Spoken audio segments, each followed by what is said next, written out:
Espíritu y todo será creado y renovará la faz de la tierra.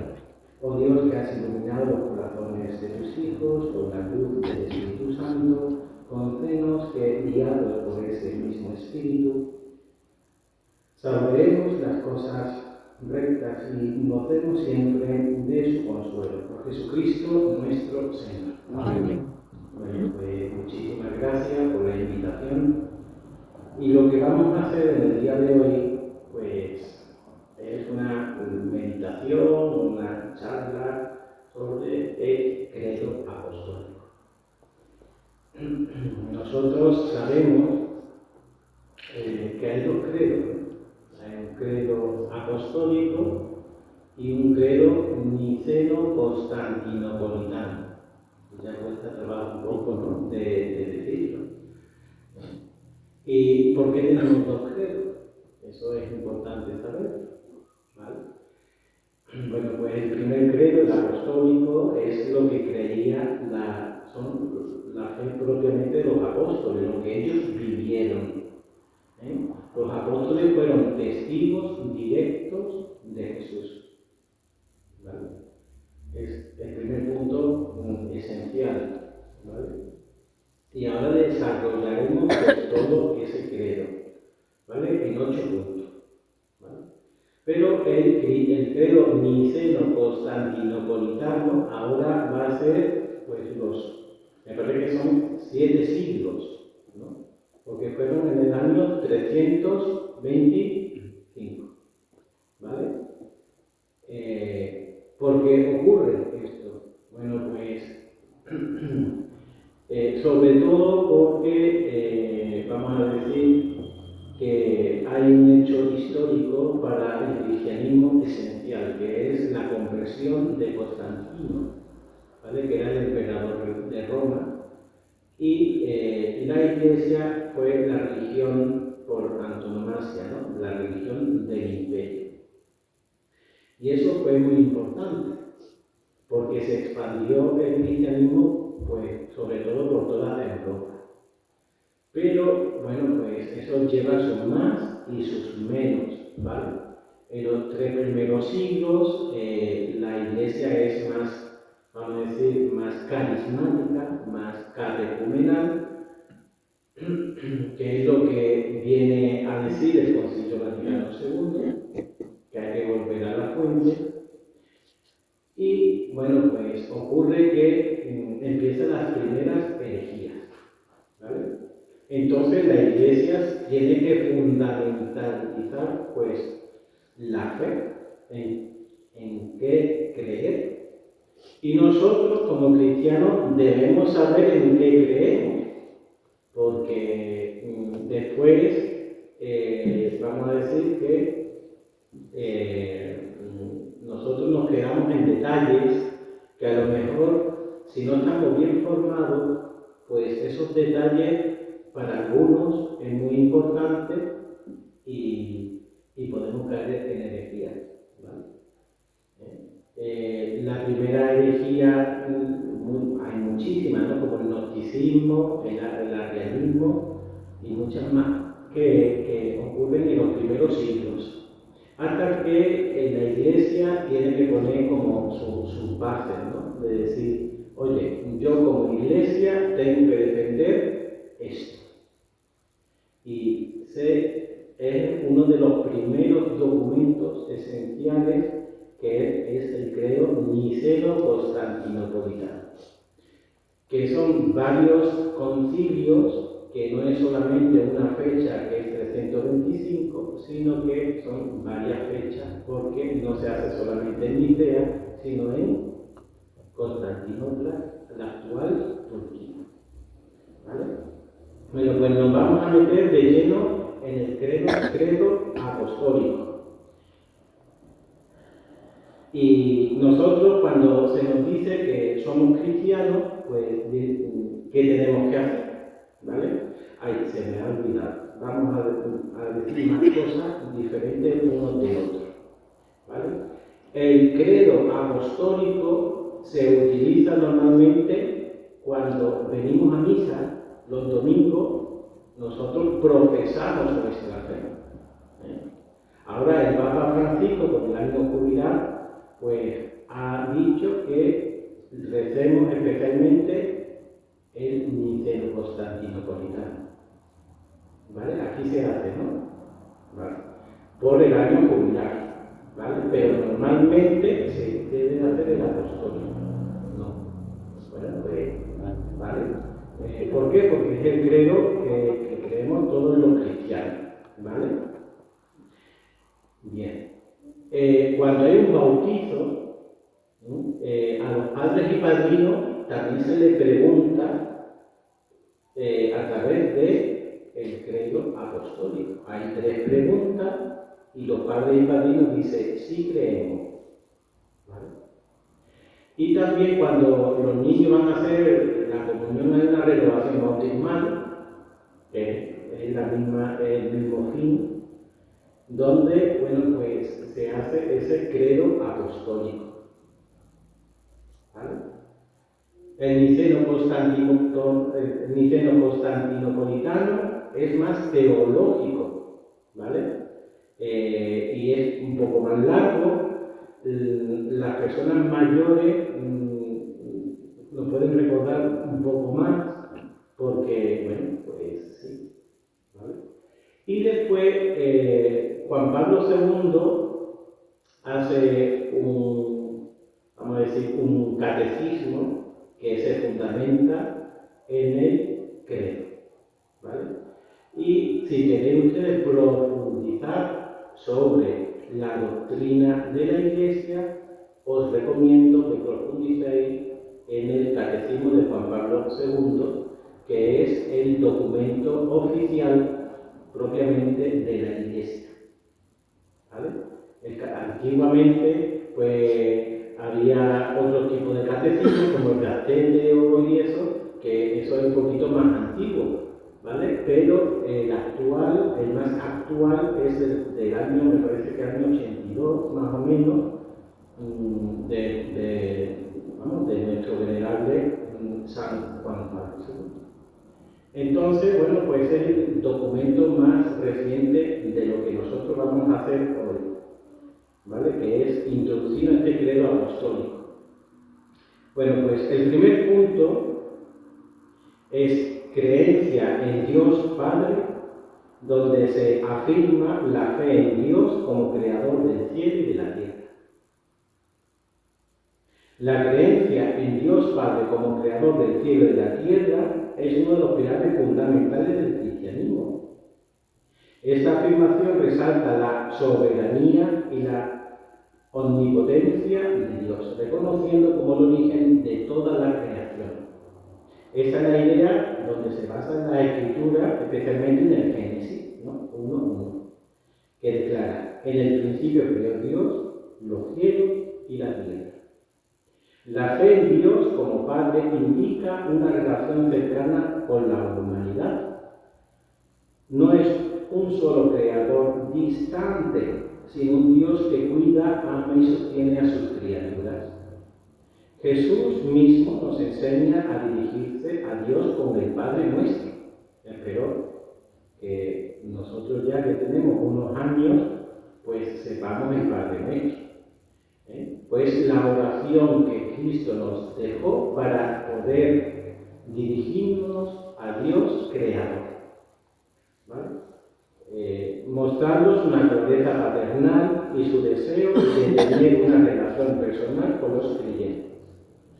Igual que Dios crea todo y nosotros somos la criatura hecha imagen y semejanza de Dios, que eso es mucho, es decir, eso es una categoría para nosotros bastante grande, ¿eh? Y muchas veces, como en el Evangelio de hoy, es decir, pues muchas veces no lo apreciamos. Por eso es bueno tener también, pues, esa connotación perenne de decir, oye, que yo soy hijo de Dios. No sé si ustedes cuando estáis en vuestros quehaceres del día a día, en lo cotidiano, decir, soy hijo de Dios y por tanto tengo que tener una vinculación con Dios Padre esa vinculación es el primero, por parte de Dios Padre, el que da el paso, ¿vale?, de crear todo. Nosotros que somos la creación más perfecta del universo, porque somos hechos a imagen y semejanza de Dios, ¿vale? Los ángeles, pues es una categoría algo inferior, porque no están hechos a imagen y semejanza de Dios, ¿vale?, que lo tengamos en cuenta. El título de creador implica que todo en el universo tiene su origen en Dios, pero todo no es Dios, porque entonces estaríamos en una herejía que es el panteísmo. Tanto el mundo físico como las estrellas, los océanos, los animales, los seres humanos, como el mundo espiritual, que fueron hechos por Él. Nosotros tenemos que saber que existe una creación espiritual que por nuestra limitud de ser humano, en muchas cosas no podemos ni entender ni conocer. Y solamente la podemos ver plenamente en el reino de los cielos cuando se acaben nuestros días aquí en la tierra. Es súper importante. Por tanto, es Dios que crea el mundo físico y el mundo espiritual. Esta creencia refuerza la idea de que la vida tiene un propósito y no es producto del azar, ¿vale? Aquí que ya hemos visto que hay varios científicos o personas que han estudiado pues la biología, saben perfectamente que muchos estudiosos son científicos y son creyentes, y la mayoría de los descubridores de muchas de las cosas empezó en la iglesia, y eso es mucho que decir, y hay mucha tela que cortar, porque, bueno, pues ahí está el debate, ¿no?, de siempre, de si existe Dios, no existe Dios, y cómo se creó el Big Bang, y todo esa tela de cortar que ahora mismo, pues nos vamos a meternos, ¿no? Además, la afirmación de que Dios creará cielo y tierra expresa un dominio absoluto sobre lo visible y lo invisible. En la teología cristiana, esto significa que Dios es trascendente, que está preciosa, que sí. Bueno, pues ahí estamos, ¿vale? No somos protestantes, ¿no?, aunque la iglesia cada vez se está haciendo cada vez más protestante, porque el buenismo está imperando entre nosotros, pero lo siento mucho, no somos protestantes. La gracia, solo la gracia nos salva. Y aquí está demostrado, ¿vale? Es importantísimo. Nosotros sabemos que Cristo es eternamente misericordioso, pero tenemos dos juicios, ¿vale?, uno personal y otro comunitario, ¿vale? Yo eso, aunque haya hecho la teología, yo lo siento mucho, pero todo eso no puedo explicar del todo bien, porque eso son las cosas inescrutables de Dios. Yo eso ahí no me meto, porque son los misterios propiamente de Cristo. Ahí no me puedo meter, ¿vale? Yo no lo sé, yo no sé nada, ni la misa la mitad, ¿vale? Bueno, pues el Espíritu Santo. Se expresa la fe en el Espíritu Santo como parte de la Trinidad. Importante. Parece que todavía nosotros no hemos descubierto el Espíritu Santo, ¿eh? Y que somos miembros de la Iglesia Universal. El Concilio Vaticano II expresa que el Espíritu Santo se transforma o se expresa de diferentes formas, de diferentes carismas, de diferentes dones. Y los dones que tiene el Espíritu Santo son, vamos a decir, los caminos que nos llevan a la salvación de Dios. La Iglesia es comunidad de comunidades, pero la Iglesia universal que primerea el Papa, como dice él, eso de primerea. Aunque tenemos que saber perfectamente en quién creemos, en Jesús, Dios Padre, perdón, Jesús como segunda persona de la Trinidad y el Espíritu Santo, que es el que está actuando hoy en día. Hoy actúa el Espíritu Santo en cada uno de nosotros, a través del bautismo, a través de la confirmación, a través de nuestros dones, cada vez que leemos las Sagradas Escrituras, para cada vez que hacemos una obra de misericordia. Dios actúa a través también de cada una de nuestra misión dentro de la Iglesia. Nosotros somos miembros de la Iglesia y nuestra obligación como cristianos es mantener la llama del Espíritu Santo viva.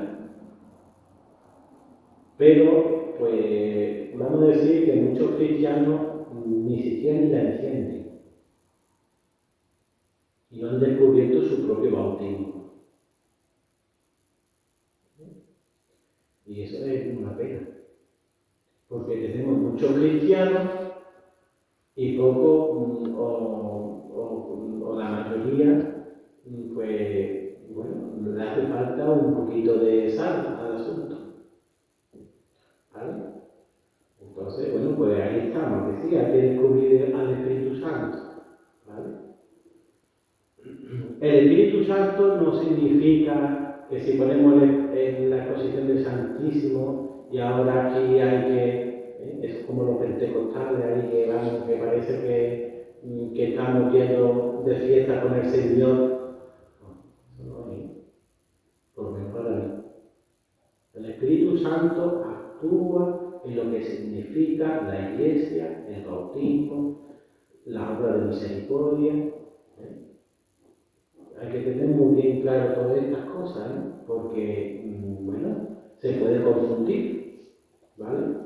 Y ahora me creo yo aquí que el Espíritu Santo me viene aquí como si fuese un rayo y yo estoy lleno del Espíritu Santo y ahora, pues, bueno, soy yo más que Dios, ¿vale? Vamos a parar el carro porque más. Bueno, pues la fe en el Espíritu Santo es parte esencial del cristiano. ¿Vale?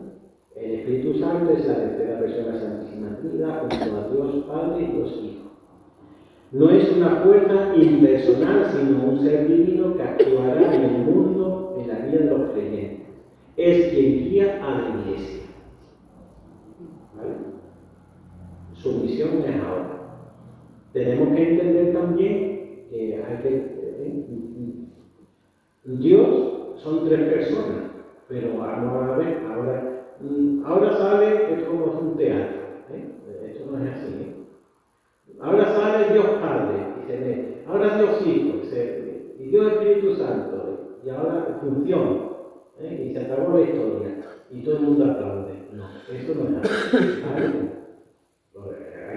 Yo lo explico de una forma, ¿vale? Donde actúa Dios Padre, actúa Dios Hijo y Dios Espíritu Santo. Donde actúa Dios Hijo, actúa Dios Padre y Dios Espíritu Santo. Y cuando actúa el Espíritu Santo, actúa Dios Padre y Dios Hijo. ¿Vale? Que no es una función que ahora aquí no. ¿Vale?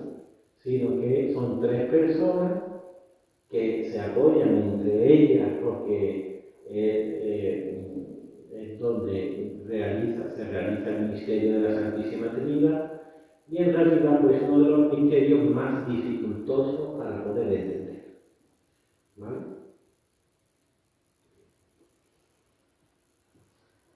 Bueno, pues desde el Antiguo Testamento el Espíritu Santo ha estado presente en la creación y la historia de la salvación, guiando a profetas, fortaleciendo a los elegidos de Dios, como a los reyes y a los sacerdotes. Sin embargo, en el Nuevo Testamento su papel se revela de manera más clara cuando Jesús prometió enviar el Espíritu Santo Santo como consolador y guía de los creyentes después de su ascensión. Bien. Bueno, pues uno de los pecados, que no lo digo yo, lo dice Jesús, es meterse con el Espíritu Santo. ¿Vale? Eso no lo borra ni siquiera ni Jesús. ¿Vale? Es lo más grave que nosotros podemos tener. ¿Vale? Meternos con el Espíritu Santo. Hay que tener un poco de cuidado en esto. ¿Vale? El Espíritu Santo descendió sobre los discípulos en Pentecostés, llenándolos de poder y valentía para predicar el Evangelio. O sea que nosotros, para poder entender lo que es el Espíritu Santo, es la tercera persona de la Santísima Trinidad, es esencial para poder nosotros predicar el Evangelio. Esencial, esencial, esencial.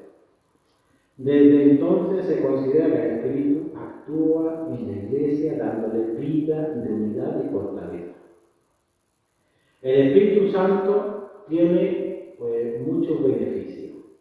Santifica, enseña, consuela, concede dones espirituales a los creyentes. ¿Vale? Santifica, enseña, consuela y concede los dones espirituales a los creyentes, que es la confirmación, los 7 dones del Espíritu Santo, que no es otra cosa que las virtudes.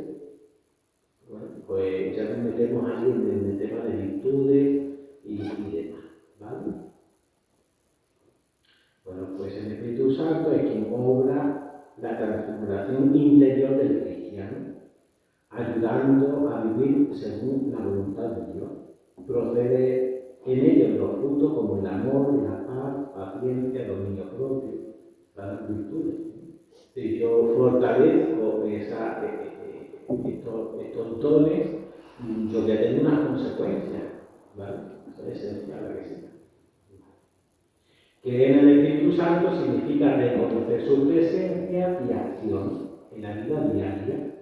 Los cristianos son llamados a vivir bajo su dirección, permitiéndole obrar en sus corazones y guiarlos en el camino de la verdad. Su obra es fundamental para la fe, pues sin él no será posible la comunión con Dios ni con el crecimiento espiritual. Sin el Espíritu Santo, pues no estamos en comunión con Dios, es lo que queremos decir, ¿no? Entonces vamos a seguir. ¿Vamos bien? Bien. Bueno, pues ahora estamos con la Iglesia, ¿vale? La Iglesia, la comunión de los santos. Se cree en la Iglesia universal y en la comunión de los creyentes. Bien. Entonces, la creencia en la Iglesia y la comunión de los santos se proclama en el credo, es fundamental en la fe cristiana. La Iglesia no es solo un edificio o una institución, sino una comunidad de creyentes que sigue a Cristo. ¿Nosotros necesitamos templo para estar en la Iglesia? No. Nosotros somos el templo del Espíritu Santo. Por eso es esencial. Yo no sé si lo hace aquí, pero voy a hacer una pregunta. Después preguntaré a ustedes, pero voy a hacer una pregunta. Cuando nosotros recibimos la comunión, nos debemos de poner sentaditos, meditando con el Señor que está en nuestro cuerpo y en nuestra alma. Hay muchas iglesias que se ponen de pie, creyéndose, ¿no?, que es respeto al Santísimo que se reserva. Eso está mal hecho. ¿Vale? No sé si lo sabíais, ¿vale? Es esencial que cuando yo recibo la comunión, soy templo del Espíritu Santo. Entonces, ¿qué hago yo? Estoy con mi Padre, estoy con mi hermano Jesús, estoy con el Espíritu Santo, que me revela el misterio de la Santísima Trinidad, que estoy en gracia y en comunión con ellos, y es lo más íntimo que nosotros podemos tener importante que nosotros debemos de tener cuando recibimos la comunión. ¿Sí? Los niños pequeños, cuando reciben la primera comunión, la catequista o catequista pues reza un poquito y ellos lo saben. Ellos saben, los niños saben mejor casi que nosotros, que después cogemos algún vicio que otro para poder decir, aquí estoy yo, ¿no? Pero lo hacemos de forma inconsciente, ¿vale? Es una simple anécdota, ¿no? Pero que sepáis lo importante. Nosotros somos templo del Espíritu Santo. Por eso la Iglesia recomienda eso de ayunar. Antiguamente, ¿no?, se ayunaba un día, o incluso 3 días, ¿vale? Antiguamente, ahora es una hora, ¿eh? Se debe de ayunar una hora antes, porque yo tengo que preparar el cuerpo para poder, es que va a estar en mi cuerpo Dios. Es que no estoy hablando de otra cosa, ¿eh? Es que lo más grande que yo puedo recibir, ¿vale? Es esencial que soy templo del Espíritu Santo. Dios habita en mí en estos momentos. Si Dios habita en mí, yo me reservo con Dios. Y no tengo otra cosa que hacer. No se charla, no está pendiente de otra. Porque entonces estoy desaprovechando. El Señor nos da el jamón y el chope, pues que nos saboreo el chope. Y es un poco lastimoso, ¿vale? Porque al primero que nos estamos respetando es a Dios. Lo que Dios es, que es sagrado. Y si algo sagrado está en mi cuerpo, eso como me lo meto yo en mi mente, ¿no? Porque estamos hablando de cosas muy importantes. Eso es muy importante, que lo tengamos en cuenta. Bueno, pues la creencia en la Iglesia y la comunión de los santos proclama el credo, es fundamental para la fe cristiana. La Iglesia no es solo un edificio, sino la comunidad de creyentes. Se considera universal porque abarca a todos los cristianos de todas las épocas y lugares, y su misión es proclamar el Evangelio y ser instrumento de salvación del mundo. Es esencial, ya lo he dicho antes. ¿Quién puede salvar al hombre? Dios. A través de un mecanismo, la Iglesia, que es esposa de Cristo. Dios envía a su Hijo y su Hijo instituye la Iglesia para que nosotros, a través del Espíritu Santo, podamos caminar hacia la tierra prometida que es el reino de Dios. ¿Lo estoy entendiendo? Espero que sí. Tampoco es tan difícil. Es esencial, esto es esencial en la fe del cristiano. Es esencial. Bueno, pues esto es mucho, pues no se cree o le cuesta. Le cuesta. ¿Por qué? Y es importante, cuando un hombre no ha estado de acuerdo con la Iglesia, se ha fundado su propia Iglesia. Por herejía o por desavenencias matrimoniales, como Enrique VIII, o muchas cosas. Bueno, pues la única Iglesia que es una, santa, católica y apostólica, que salva al hombre es la Iglesia nuestra. Las demás son creadas por el hombre. ¿Qué significa eso? Que estamos decapitando la cabeza, que es Cristo, y nos estamos poniendo a nosotros mismos. ¿Qué pasa? Bueno, pues esto los teólogos están ahí hablando, hablan mucho mucho los teólogos, ¿a que sí?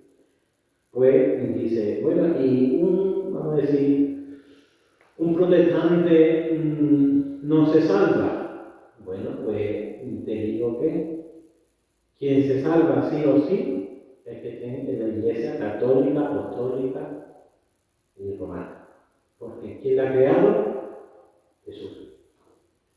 El protestante, pues tiene algo de verdad de Dios, de Jesús, del Espíritu Santo. Y Dios se encargará de esa persona si la salvará. Eso no depende de mí. ¿Estáis entendiendo? Porque esto es esencial. Nosotros, por ser católico, apostólico y romano, no significa que somos mejores, ¿no? ¿Vale? Eso no estoy diciendo. Sino que estamos en la iglesia verdadera que Cristo quiere y que Cristo establece. Ahora, la iglesia santa es la iglesia celestial, pero también una iglesia pecadora que es la iglesia peregrina. ¿Vale?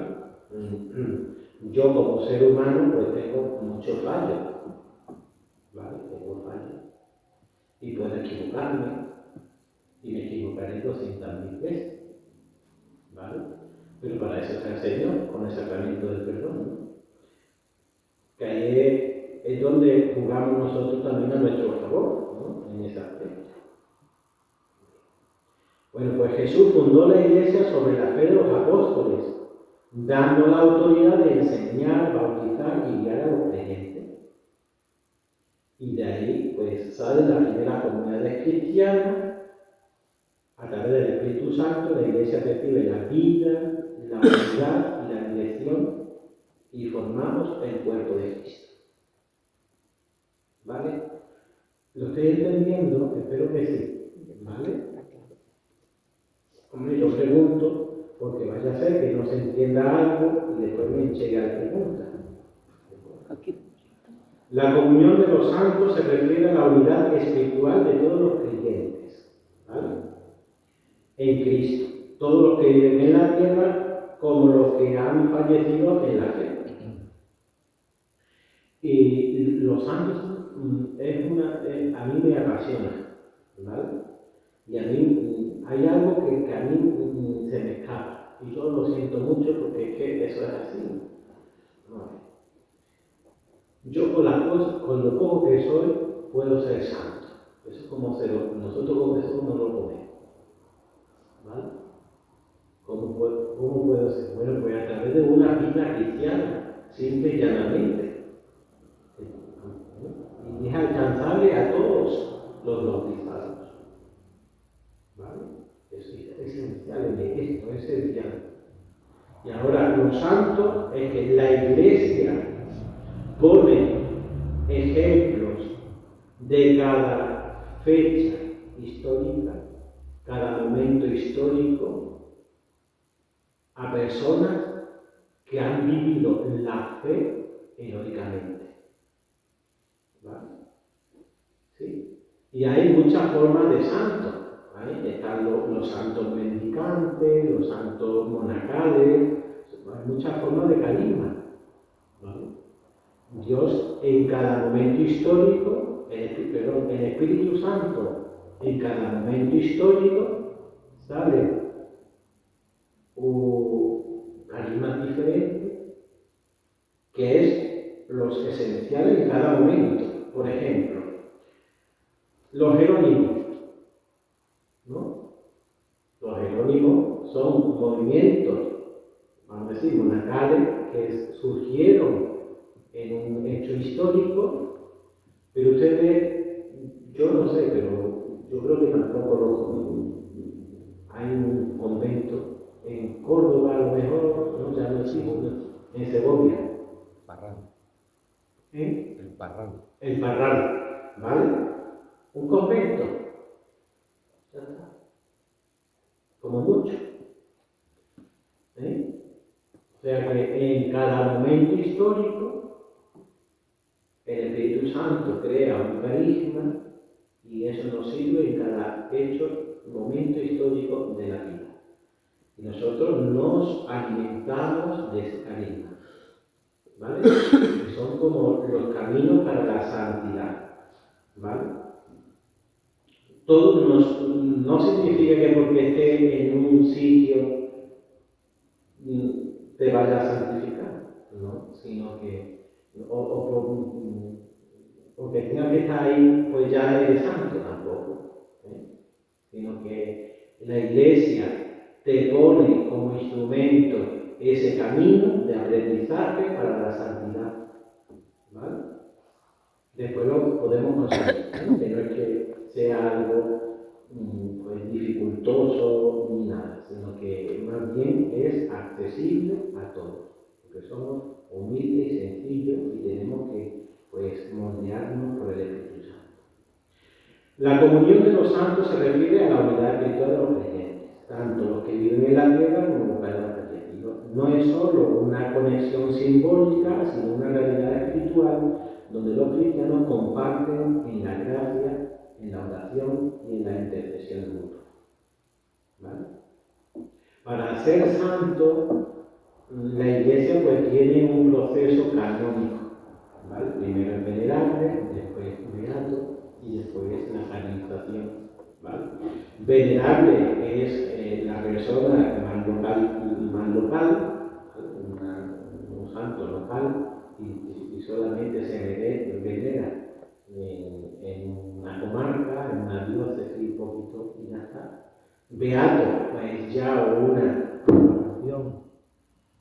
una propagación un poquito más grande, ¿vale? Por ejemplo, hay un venerable, me parece que hay el hospital de San Juan de Dios, hay algún venerable, ¿vale? Es una cosa muy localizada, ¿vale? Después, pues beato, como es Fray Leopoldo, ¿no? El beato, ya una cosa un poquito mayor, ¿vale? Y santo es cuando la Iglesia Universal pone como ejemplo a esa persona, ¿vale? Yo creo entender que para beato se necesita un milagro y para la santidad se necesitan dos, ¿vale? Pero bueno, que eso. Después están los mártires, ¿vale? Que han dado su vida en la sangre de Cristo y son directamente canonizados, ¿vale? Directamente, ¿vale? Yo en Setenil tengo a un sacerdote que en la guerra civil fue fusilado, ¿vale? Y como Setenil en aquella época era la diócesis de Málaga, pues Málaga está teniendo el proceso de canonización y pronto pues estaremos ya con un santo allí en Setenil, ¿vale?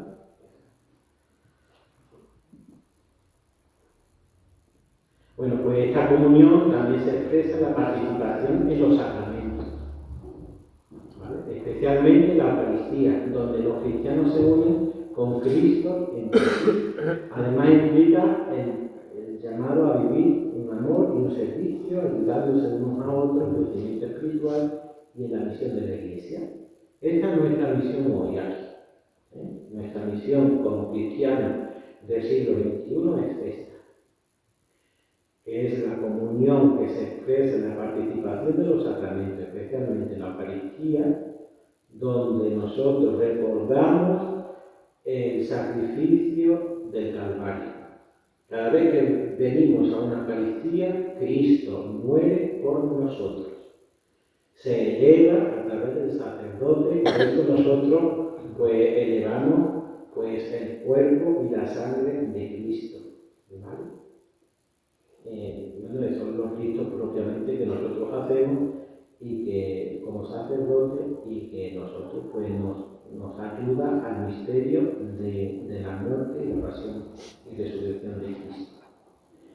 Bueno, pues en resumen, la Iglesia es la comunidad de los seguidores de Cristo guiada por el Espíritu Santo, y la comunión de los santos es la unidad de todos los creyentes, vivos y juntos en la fe.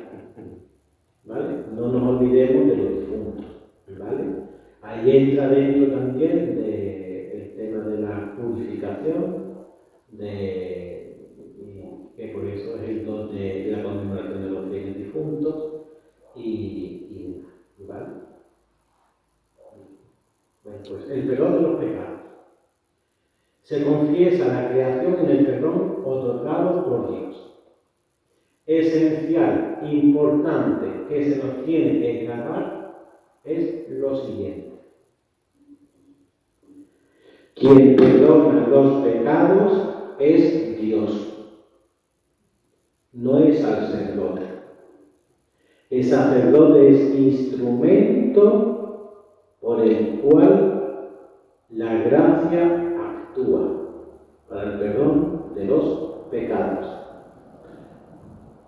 Dios sin el sacerdote no perdona.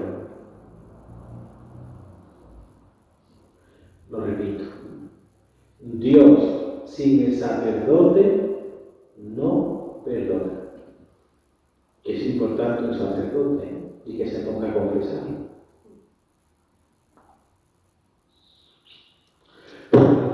Tenemos que saber que el pensamiento del siglo XXI es que yo me confieso con Dios. Es que yo no voy a la iglesia porque yo estoy con Dios.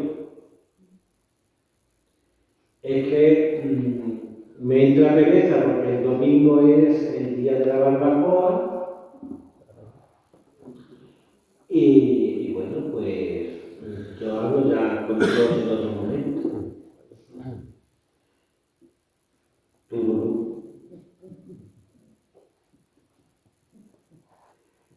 ¿Por qué utilizamos a Dios cuando nos vienen dar? Y eso es así. Lo siento mucho, porque estoy diciendo verdades un poquito fuertes a lo mejor, que a lo mejor os da un poquito de arritmia, pero es que nos tenemos que poner las pilas, ¿eh? Igual que yo normalmente voy a la misa todos los días, ¿eh? Eso es esencial para la vida diaria hoy. ¿Y cuántas veces me limpio yo el alma?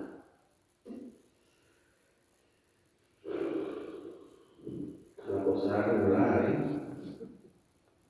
Nos tenemos que poner las pilas en mucho. Porque Dios perdona a través del sacerdote. Sin el sacerdote no perdona. ¿Vale? Entonces, es fundamental que la fe cristiana enseñar que Dios es su amor, su misericordia, está dispuesto a perdonar los pecados de quienes se arrepienten sinceramente. Ahora, si yo quiero hacer un papel y ponerme 10.000 máscaras delante del sacerdote porque a mí me da vergüenza de que yo hago un acto que no es del todo lícito, Dios no te lo perdona. Y a mí me llega mucha gente diciendo que, claro, eso de que yo no me acuerdo de los pecados y digo por omisión.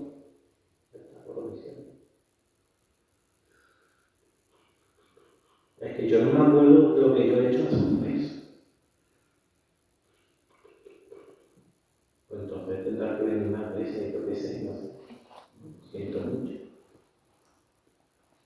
Hombre, que son realidades que muchas veces pues las tenemos a flor de piel porque las vivimos todos los días, pero que no sabemos las consecuencias que tienen. Porque nos hace falta fe en lo divino. Nos hace falta fe en lo divino. No somos personas trascendentales, sino más bien terrenales, andamos por lo bajo, planeamos así, por lo bajo, ¿vale? Pero no llegamos a lo que es lo trascendental, lo de Dios, lo propio de Dios, ¿vale? El perdón de los pecados es posible gracias a Jesucristo que murió en la cruz como sacrificio por la humanidad. Dice la carta a los Efesios, en Él tenemos redención por su sangre, el perdón de pecados, los pecados, según las riquezas de su gracia. La muerte y la resurrección de Jesucristo abrieron el camino para que todos puedan ser perdonados y reconciliados con Dios. ¿Vale? Bueno, pues nosotros, el Papa Francisco, se nos ha dado el poder de perdonar todos los pecados, exceptuando algunos que otros, como pues son cuando tú estás rechazando la fe católica, ¿no? Me parece, o que son pecados graves del todo, que necesitan pues la aprobación de de la Santa Sede. ¿Vale? Es la apostasía. ¿Sabéis lo que es la apostasía, no? Es el rechazo de los dogmas, los dogmas que yo estoy poniendo son dogmas. Lo que yo estoy expresando hoy son los dogmas de la fe católica. Cuando dice, bueno, ¿yo en qué creo? Pues creo en todo esto. ¿Por qué lo creo? Bueno, pues esa es la fe. ¿Vale? Y si yo quiero rechazar la fe católica, porque a lo mejor quiero ser testigo de Jehová, o musulmán, o yo qué sé qué, pues tengo que rechazar públicamente todo esto. ¿Vale? Tengo que rechazar públicamente todo esto. Entonces, para volver a la fe católica, eso es un proceso que la Iglesia tiene que notificar, tiene que no solamente notificar, sino que tiene que demostrar. Porque la fe o la creencia en una cosa u otra no es una cosa que son como los cromos. O sea, si tú te quieres ir de la fe católica y entras otra vez, ahora tienes que demostrar otra vez que quieres ser cristiano de verdad. Bueno, pues seguimos con los perdón de los pecados. En la Iglesia el perdón de los pecados se recibe a través del bautismo, que limpia el pecado original, y el sacramento de la reconciliación o confesión, donde los creyentes con arrepentimiento sincero reciben la absolución. También se puede pedir perdón a Dios mediante la oración y el arrepentimiento genuino que se hace en la misa. Nosotros pedimos perdón en todas las misas, ¿que sí? Bueno, pues nosotros, a través de una intención sincera, se borran los pecados veniales. ¿Vale? Si digo algo herético, espero que el compañero sacerdote me diga. ¿Vale? Realmente el sacramento de la reconciliación es para los pecados capitales o graves. ¿Vale? Es esencial esto, ¿no? ¿Cuáles son los pecados capitales o graves? Pues los 7 pecados capitales, los mandamientos de la Iglesia, hay unos ahí que hay que recordar, ¿vale? Hay que hacer un examen de conciencia y que hay que darle un poquito de vuelta, ¿vale? Y ya para terminar, la resurrección de los muertos y la vida eterna. Se afirma la esperanza en la resurrección final y en la vida eterna. Como no tenemos tiempo, siempre vamos a la bulla en este tema. Siempre, ¿a que sí? Bueno, pues vamos a hacerlo rápidamente. La resurrección de los muertos y la vida eterna son pilares fundamentales de la fe cristiana. La creencia en la resurrección final se basa en la resurrección de Jesucristo, quien vencerá la muerte y abrirá el camino para que todos los creyentes participaran a la vida eterna. Según las enseñanzas cristianas, al final de los tiempos Dios resucitará a los muertos, dando a cada persona un cuerpo glorificado y eterno. Dios dará a cada persona un cuerpo glorificado y eterno. El mismo cuerpo tuyo, no. O sea que, si tú tienes, yo qué sé, vamos a decir una tontería, Si tiene 12 lunares, que sepa que no va a tener lunares aquí. ¿Vale? Es un cuerpo glorificado y eterno. Nosotros tenemos un cuerpo terrenal y corruptible.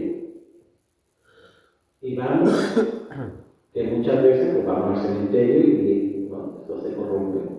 ¿Vale? ¿Por qué? Porque no tiene vida, que el corazón es el que da los latidos. ¿Vale? O sea que aquí estamos temporalmente y eso lo tenemos que admitir. Allí tenemos un cuerpo glorificado y eterno. Entonces esto hay que explicárselo más de una vez a muchas personas porque cuando muere alguien, esto no se entiende, nos hace falta fe.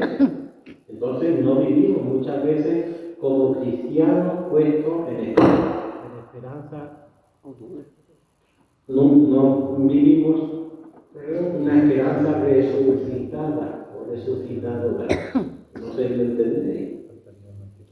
¿Vale? Esto hay que explicarlo mucho, porque aquí vienen después las frustraciones, vienen los entendimientos que son, pues, muchas veces incluso, pues, las decepciones y todas esas cosas que aquí no donde está el fallo muchas veces que no vivimos la fe en la resurrección. La esperanza de la resurrección está presente en las Escrituras, tanto en el Antiguo como en el Nuevo Testamento. En el libro de Daniel se menciona que muchos de los que duermen en el polvo de la tierra despertarán, uno para la vida eterna, otro para la ignominia. Y Jesús mismo confirmó esta promesa diciendo: yo soy la resurrección y la vida, el que cree en mí, aunque muera, vivirá, dice Juan. Bueno, pues la resurrección final implica la justicia divina, donde cada persona recibirá según sus obras. Es lo que decíamos antes, ¿vale? Según sus obras. Las obras se traducen en qué amor le he puesto yo a las cosas o a las personas. ¿Vale? Los justos disfrutarán de la comunión plena con Dios en el cielo, mientras que los pecadores, rechazando a Dios, se enfrentarán a la separación eterna. ¿Vale? Los dos juicios que también hemos hablado. La vida eterna no es solo una existencia sin fin, sino una participación en la gloria de Dios, en la felicidad plena y sin sufrimiento, que es la gran promesa de Jesús. La Iglesia proclama esta esperanza en el credo, donde dice: creo en la resurrección de la carne y la vida eterna. Esta fe impulsa al pueblo con el Evangelio, confiando en la promesa de Cristo y en la plenitud de la vida futura. Así, la resurrección y la vida eterna ofrecen consuelo, motivación para perseverar en la fe y en el amor de Dios. ¿Entendido? ¿Vale? Bueno, pues yo, con vuestro permiso, termino y espero pues que habéis entendido un poquito mejor el credo, ¿vale? Que esta es nuestra fe, esta es la fe que nosotros debemos de vivir el Evangelio, vivir lo que Cristo quiere. Cada uno de nosotros tenemos una misión dentro de la tierra. Nuestra misión es, pues, no sé, ser catequista, ser ayudando simplemente en la parroquia, ser sacristán, ser sacerdote, ser religioso, ser consagrado. Hay muchas formas de ayudar a Cristo hoy y ahora, ¿vale? Este credo pues es esencial, ¿vale? Es hora ya de terminar y nada, pues muchísimas gracias y espero que nos sigamos formando, ¿vale?